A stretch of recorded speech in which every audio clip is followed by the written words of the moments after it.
When you get into the defensive line, this is where it's fun. Jordan Miller is the guy who's going to be the anchor of that defense, and a true nose that, as we saw in spring, allowed SMU to move Elijah Chapman over to the offensive side of the ball a little bit. It allows Elijah Chapman to maybe move a little bit up and down the line a little bit more. And he is really just a big dude who does a good job commanding double teams. And at times he, made his presence felt. I mean, he can really push offensive linemen back and get that pocket collapsed and make it difficult on the quarterback to be comfortable. And that was something that Rhett Lashley showed when it came to Jordan Miller's film at National Signing Day. He's played a bunch of football. He has 1 year of eligibility remaining, so he'll be gone after this season. I think he said he had 2, but I don't think he has 2. I think he has 1, barring some random rule. But he now really solidifies that interior of the defensive line from a starting perspective. They were able to move DeVere Levelston out to defensive tackle and defensive end a little bit. Elijah Roberts, who we'll talk about in a second, he was able to play defensive end. And obviously they added Cam Robertson too. So they have a really high upside with this defensive line. And I think the reason why is because they got Jordan Miller. So I'm going to give the defensive line haul an A. I think this is a group that, as we dive into it, you'll kind of see why. And the next player I want to touch on is Corey Robertson, who comes over from Oklahoma. And he's about 6'3", 6'4", 285 is what he was listed at OU. And he didn't play in 2022. Brent Venables and his staff took over. And it's kind of weird that he just, was pushed aside. I think he did an interview elsewhere that said he was, just kind of pushed aside, for lack of a better word, and was, unable to really get an opportunity to play in that defense for Brent Venables this past year. But under Calvin Thibodeau, he was trending up. He's a guy that came in the 2019 class. He redshirted but played in 4 games. In 2020, he played in 10 games with 4 starts, 11 tackles, 3.5 tackles for loss, a sack, and a PBU. And then in 2021, played in 12 games, 17 tackles, 2.5 tackles for loss, and a half sack. That was the final season for Calvin Thibodeau at OU. And Corey Roberson's journey, obviously, to SMU is interesting, of course, with the commitment to Arizona State.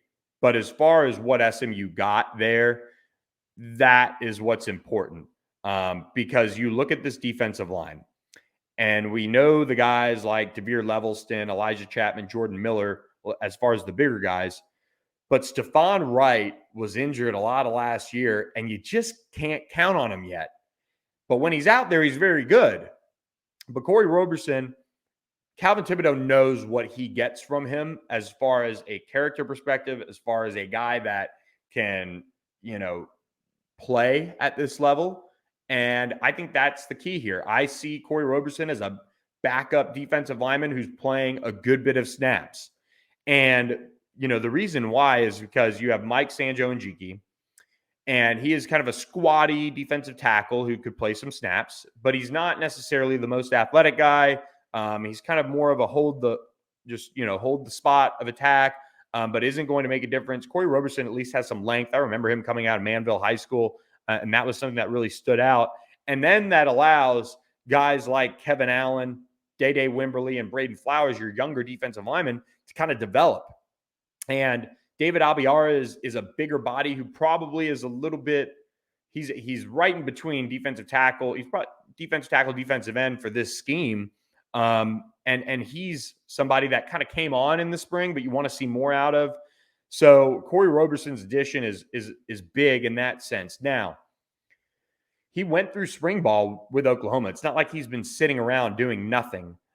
And to get that film, Calvin Thibodeau was ready to go. And he said, you know what? Got to address the position with one more body. We talked about that being a key spot for them along the interior of the defensive line. And now you feel better about your interior of that defensive line. The starting group, you feel great about. You really do. If it all comes together, everybody puts in their work and, comes, prepared and is motivated. And I think they are.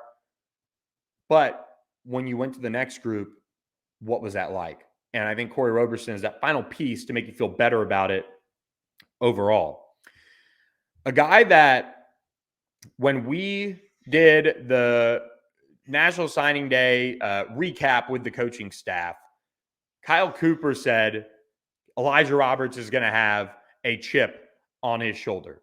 And sure enough, I think he had that in spring. He really put it together. He was somebody that was so athletic in spring ball that SMU decided to go ahead and move him out to that defensive end spot. Now, he's not playing the bandit. He's not playing that pass rushing type role. But because of his athleticism, he was able to show he's playing a little bit more on the edge in a sense. He played in 14 games over his career in Miami, 21 tackles, half sack, and a forced fumble. And will have, I want to say, he'll have 2 years of eligibility remaining. He is going to be, I think, one of the underrated guys on this defense. He just has that size and athleticism, and you could tell he played in 5 games as a true freshman, then 9 games in 2021, and then 2022 played in a few as well. But now he's in a role where he gets to have a little bit more fun. And I think that's underrated. I think that's why he took a big step this spring. I think he was one of the surprises, quite frankly. So this is maybe one of those positions where you get to look back a little bit and say, you know what, this is a better pickup than anticipated. Because when you look at the pickup on paper, he's almost the defensive line version of Romello Brinson. Has athleticism, probably one of the prettiest looking defensive players, especially on the defensive line that SMU has. But he hadn't necessarily really expanded into being a dominant player at Miami, or a guy that was on the verge of really starting to, turn the corner. He played in 8 games in 2022. So he did tick up as far as games go over the course of his career at Miami. But now he gets an opportunity to play a little bit more on the edge. He's got length to set the edge. I think it's really exciting to see him and a guy like DeVere Levelston kind of battle it out. Or he'll battle it out with David Abiara, guys like that. Because if you look at the middle of the defense, it's Jordan Miller, maybe Elijah Chapman next to him as a defense tackle, and then DeVere Levelston, a defensive end. But, oh, by the way, you could go Jordan Miller, DeVere Levelston, Elijah Roberts, and then have your bandit.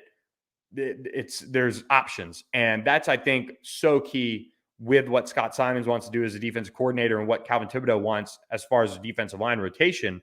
So for him to come in and have the spring that he did, I think that elevated this group's rating overall when I looked at them and kind of trying to figure out where they, stood overall. And I think there were guys they offered at this position as well, but I never got the sense that they had made traction here or there or pressed or things like that. They had Robbie Harrison was a big nose tackle from Arizona State. They offered. He ends up going up north to play. Judah Colo, they never really pressed for, I got the feeling. And it's just when you cap it with a long-term addition like Cam Robertson from one of your conference mates, that is what I think pushes it to an A. He was an all freshman, all CUSA performer. He played in 14 games last year. 6'4", 238, had 15 tackles, 3 tackles for loss, and a sack.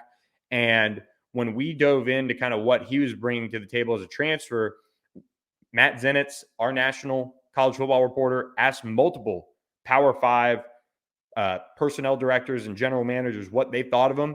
And here's a couple quotes, and we read it when he committed, but quote, I think once he adds that strength and once he improves on some elements of his game, he's going to take off. I think he'll contribute next year, the 2023 season. How much, I think, is the big question. But I think when you're really going to see him take off is probably second year at his new spot.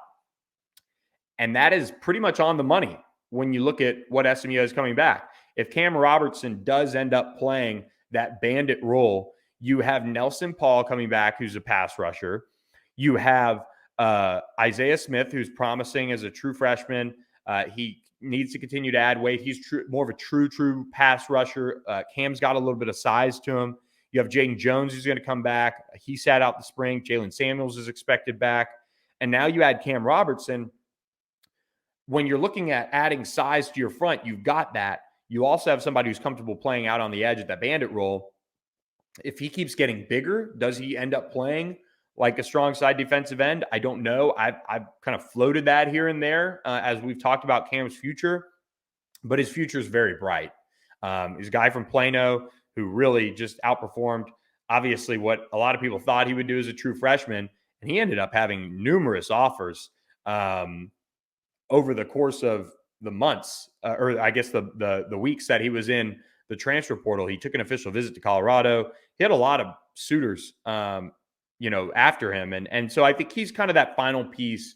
He wasn't the final piece, but he was the exclamation point as to why I feel like this group overall deserved an A. You get a guy like that. You have him in for an unofficial visit. Then he goes to Colorado. You bring him in for an official visit and you close the deal. And there was really not much to it as far as, bringing him in. And honestly, Colorado didn't end up, standing a chance compared to SMU. And we know what they've done in the transfer portal. So got to give it to Calvin Thibodeau. He put together a great group on the defensive line. And that is, I think this defense is revamped overall. But when you do what they did on the defensive line, that'll help the linebackers. That'll help the secondary. And look, the pieces are there now. And the depth is there. Now it's time to produce.